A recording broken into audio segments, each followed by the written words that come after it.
السلام عليكم ورحمة الله وبركاته. ازيكم يا حبايبي؟ عاملين ايه؟ يا رب تكونوا بخير وبأفضل حال يا رب. قبل ما نبدأ الفيديو اذكروا الله وصلوا على الرسول. اللهم صل وسلم وبارك عليك يا حبيبي يا رسول الله. يوم جديد من عند دورة بط رمضان يا جماعة. النهاردة اليوم 22. حط له الخضرة. البط مدمن خضرة، حط له خضرة كل يوم ضروري تحط له خضرة. انا حاطه له دلوقتي كرات. عندك جرجير حطي، عندك خس حطي، عندك ورق كرنب حطي، اللي متوفر عندك ورق سبانخ، اي حاجه عندك خضره في المطبخ لمها له كده وحطها له كل يوم تنعنع قلبه كده. وعلى فكره الكرات مضاد حيوي رهيب، يعني بيرفع المناعه جدا وبيحافظ على البط من الامراض. اللهم بارك يا رب. النهارده اليوم 22 بط مولر وبيور.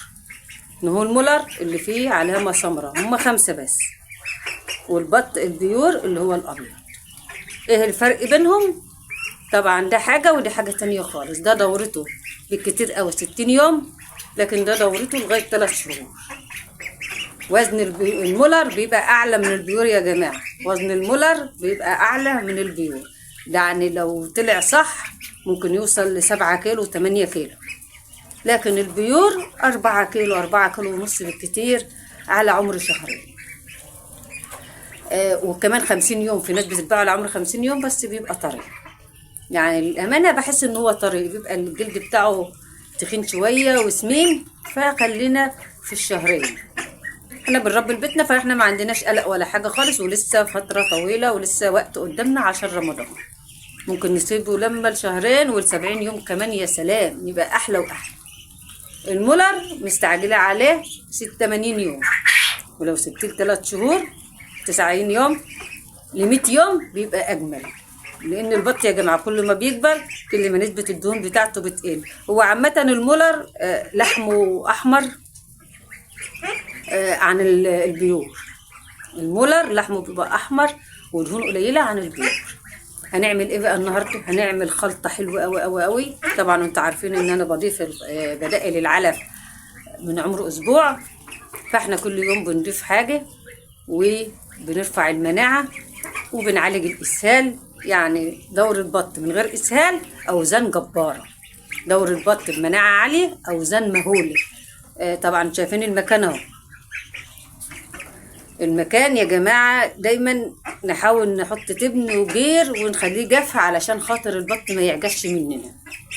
المية انا بحطها في جنب بعيد اهي علشان المكان اللي بينام فيه يفضل جاف. وسهلة كده في التنظيف. المكان ده يعني بحاول اسيطر عليه وانضفه عن ما اكون حاطه المية قريبة منه، عشان اسيب لهم زاوية كده واسيب لهم مكان كده يناموا فيه بالليل.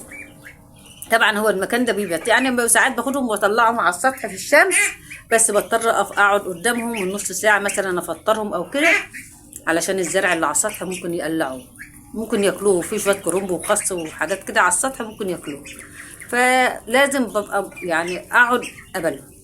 بس لازم اخدهم اقل حاجه ربع ساعه كده يجروا على السطح ويستحموا ويشربوا ويشمسوا شويه. يلا صلي على النبي بقى كده وحط لي لك بايديك الحلوه وتعالي هعمل معاكي خلطة حلوة أوي أوي أوي أوي بجد والله. بترفع الوزن، تعالج الإسهال، وبترفع المناعة، وبتفتح الشهية جدا عند البط. نقول بسم الله الرحمن الرحيم ونبتدي نحضر الخلطة يا جماعة. معانا عيش، شوية عيش اهمت، حوالي رغيفين عيش 3 يكونوا ناشفين ومتكسرين بالشكل ده كده. هنحط عليهم طبعا شويه من الرده، مش كتير بقولك، يعني مش ان انت تحطي رده، ان انت تحطي معظم العلفه رده، يعني دول كفايه قوي من الرده.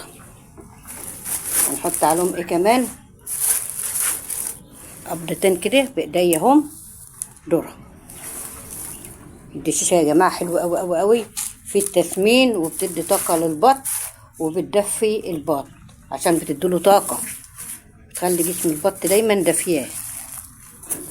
شايفين دول بقى هم حبه صغيرين اهم، اول مره احطهم كسر فول اهو. دول اول مره احط كسر فول يا جماعه. طبعا ما ننساش العلف اهو، كمية حلوة من العلف اهو معانا. يبقى دول 4 مكونات على بعض: عيش وردة وتشيش وكسر فول والعلف التسمين. هنحط معاهم ايه بقى كمان؟ شايفين الجمال ده كله اهو. ده ايه دي؟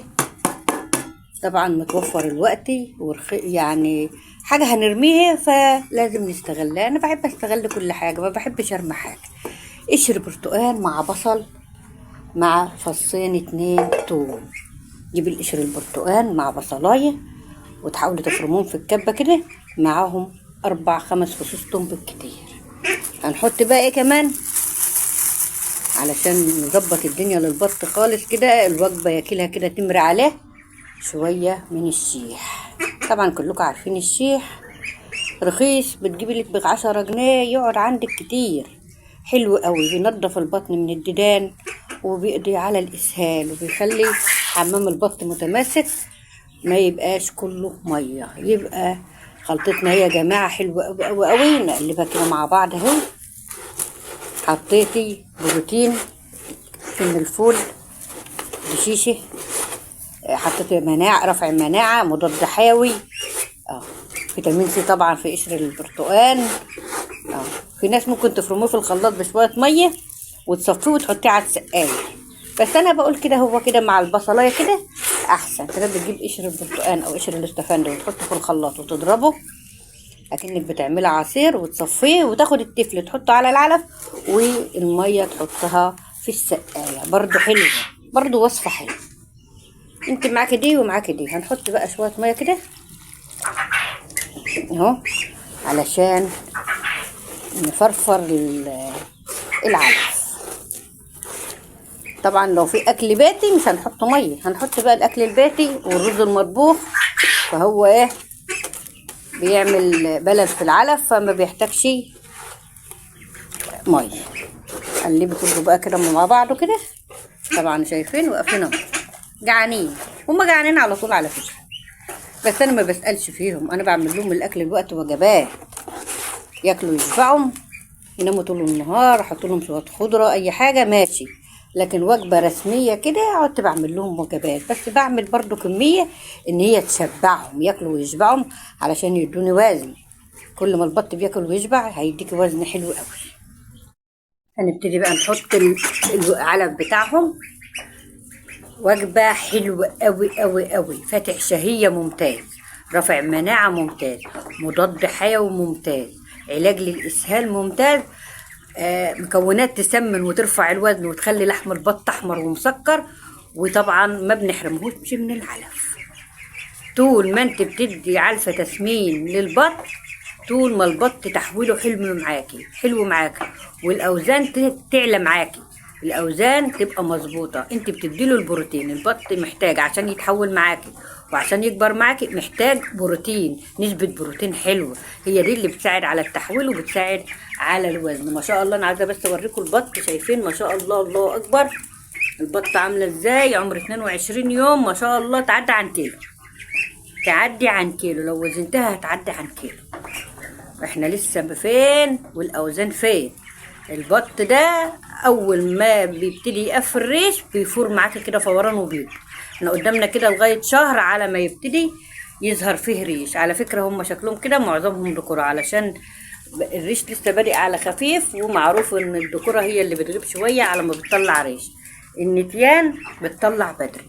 فاحنا معاهم اهوت ذكوره نتيان على البركه، اللي بيجي الحمد لله حلو وكويس طالما احنا محافظين عليهم ومراعيين ربنا فيهم، وقعدتم لهم الاكل حلو والوصفه حلوه وخلطات حلوه.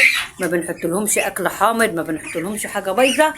يعني البط يا جماعه بيحس وبيشم وبيتذوق وكل حاجه. هتعملوا الاكل حامض والاكل وحش مش هياكل وهينشف منك وهيموت.